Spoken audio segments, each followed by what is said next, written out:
ভূত আর অদ্ভুত। ভূত আর অদ্ভুত আদতে দুটোই এক। ভূত হলো ঘটমান বর্তমান, আর অদ্ভুত হলো পুরা ঘটিত বর্তমান। পৃথিবীতে বেঁচে থাকা মানুষগুলো অহরহ ভূতের কীর্তন করে যাচ্ছে। আমার দৃষ্টিটাই চিরকাল অদ্ভুতই। কাহিনী যেটা বলছি সেটা প্রাচীনের সাথে নবীনের সাক্ষাৎকার। এবার আমার গল্পটাতে যাই। হ্যাঁ, যা ঘটেছে পরপর বলি।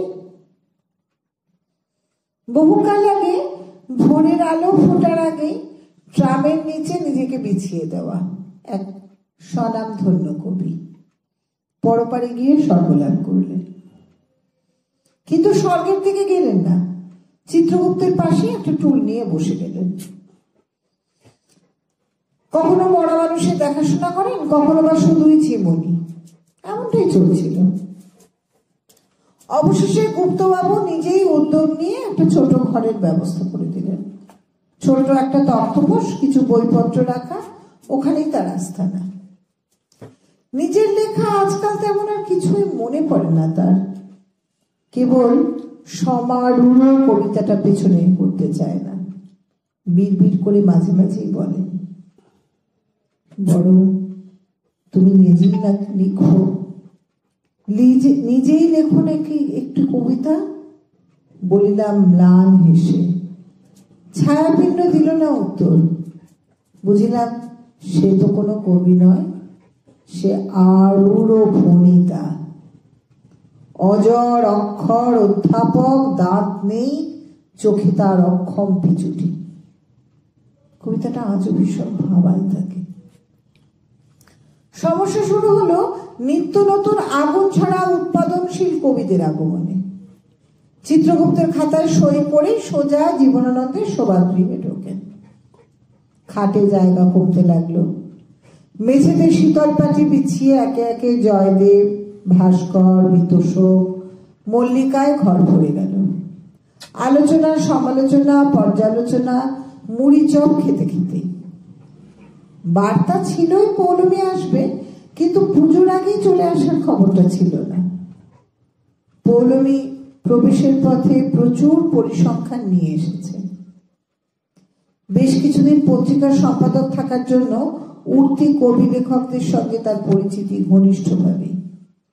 এসে জানালো খানিকটা অভিমান করেই আগে চলে এসেছে।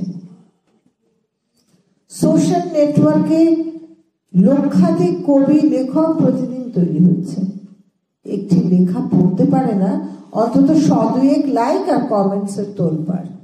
আবেগের দোলনায় যেন দুলুনি। এই জ্বলন্ত সারা জাগানো কবিকুল কুলকুল করে তিস্তার মতো ভেসে চলেছে। ঝট মাংনি পট বিহা, অপেক্ষা নেই, ফেললো আর উড়ে গেল। মূলত এই সমস্যাটা নিয়ে পৌলমী আজ আলোচনা করতে চাইছে।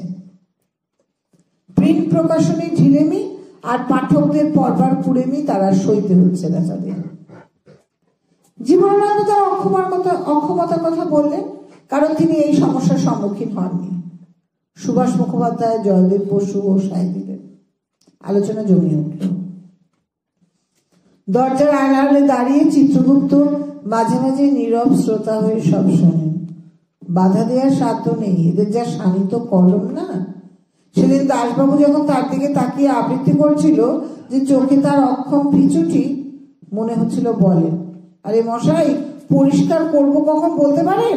দাঁত মাজার সময় পাই না, তার আবার পিছুটি। রোজ বুঝছে মরা আসছে, বেশিরভাগই আত্মহত্যা, ডিপ্রেশনের ইমপ্রেশন যেন। তুলনায় বয়স্কগুলো ওষুধ খেয়ে অনেক বেশি তাগড়া। এই অঞ্চলে আনাগোনাটা ওদের কমেছে। পৌলমী বলছে, স্যার গত বছর শীতে জানেন এক নবীন কবি কবিতা নিয়ে এলেন, ছাপতেই হবে, পিছনে দাদা আছে। আমি পড়বার পর 3 দিন হসপিটালে ছিলাম, শুনবেন একবার?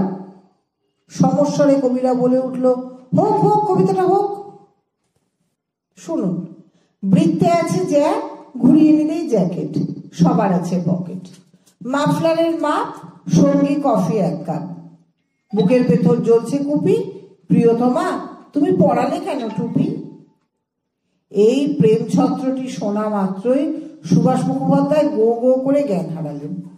জয়দেবের দু চোখ দিয়ে জলধারা বইছে, বিতশোক শোক স্তব্ধ, মল্লিকা বাক রুদ্ধ। কেবলমাত্র জীবনানন্দ স্থির ভাবে বললেন, আহা ধূসর পাণ্ডুলিপি, আমার অভিজ্ঞতা নিদারুণ ভায়া। কিছুদিন আগে কলেজ স্ট্রিটের দিকে হাওয়ায় ভাসতে ভাসতে গেছিলাম বই পাড়া দেখতে। গিয়ে দেখি দোকানে এক ভদ্রলোক বই নেবার জন্য এসেছে। দোকানে নির্বিকার ভঙ্গিতে বললেন, টানা মাল না কাটা মাল কি নেবেন? ভদ্রলোক অবাক। দোকানি বললেন, আরে মশাই, ছোট গল্প নেবেন না উপন্যাস নেবেন? কবিরা সকলে অবাক হয়ে বলল, সে কি? জীবনানন্দ বললেন, এখনো শেষ হয়নি। এক মহিলা দোকানে জিজ্ঞেস করলো, দাদা রবীন্দ্রনাথ রাখেন? কাউন্টারের লোকটা বলল, রবীন্দ্রনাথ রাখবো কি করে, ওনার বই রাখি, আপনার কি লাগবে? মহিলা বলল, একটি কবিতার বই দিতে পারেন? ভদ্রলোক বললেন, এই কে আছিস রে? জীবনানন্দ ছদ্মনামে রবীন্দ্রনাথ যে রূপসী বাংলাটা লিখেছে ওটা একটা দিয়ে দে। ভাবতে পারো তোমরা শান্তি কোথায়? এই কথার মাঝখানে চিত্রগুপ্ত ডাক্তার বিধান রায়কে নিয়ে ঘরে ঢুকলেন। মৃত্যুর পর অসুস্থতা তো থাকেই। জমদা ভীষণ রাগ করে, অসুস্থ যেন কেউ না হয়। আর এখানে এসে এরা খাবি খাচ্ছে। মাঝখান থেকে চাকরি চলে গেলে বউ বাচ্চা নিয়ে পথে। সারিবদ্ধভাবে শুয়ে বিধান রায় বুক পেট নারী নক্ষত্র পরীক্ষা করলেন। বললেন, শুনুন সবাই, আদি ব্যাধির আধিক্য দেখা যাচ্ছে না। আর আপনারা এভাবে উতলা হন কেন বলুন তো? আপনাদের সমস্যাটা বুঝতে পারি না।